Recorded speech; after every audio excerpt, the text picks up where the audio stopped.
নমস্কার।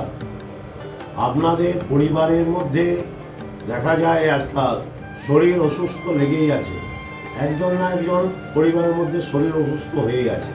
তাহলে এই ফলহারিণী অমাবস্যাতে এই শরীর অসুস্থ কাজটি মায়ের সামনে যদি করেন তাহলে নিশ্চিত আপনি ফলাফল পাবেন। মোক্ষম দিন অমাবস্যা, ফলহারিণী অমাবস্যার দিনটা হচ্ছে এই শরীর অসুস্থ কাজটা মোক্ষম দিন।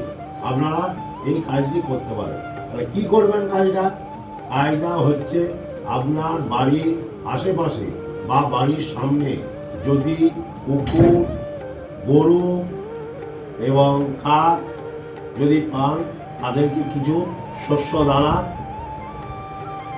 নিবেদন করুন, মানে শস্য দানা তাদেরকে খাওয়ান।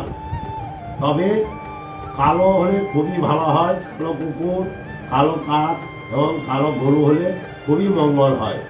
তবে শস্য দানার সাথে ফল দান করবেন, যেহেতু ফলহারিণী অমাবস্যা এবং তার মোক্ষম সময় হচ্ছে সকাল 11:11 থেকে 12টা পর্যন্ত। এইটি হচ্ছে আপনাদের মোক্ষম সময়। এই শস্য দানা তাদেরকে যদি খাওয়াতে পারেন তাহলে আপনাদের গ্যারান্টি দিয়ে বলছি কাজ আপনাদের অবশ্যই হবে, 100% কাজ হতে বাধ্য। শরীর অসুস্থ আস্তে আস্তে ঘরের থেকে চলে যাবে, নেগেটিভ এনার্জিও ঘরের থেকে চলে যাবে।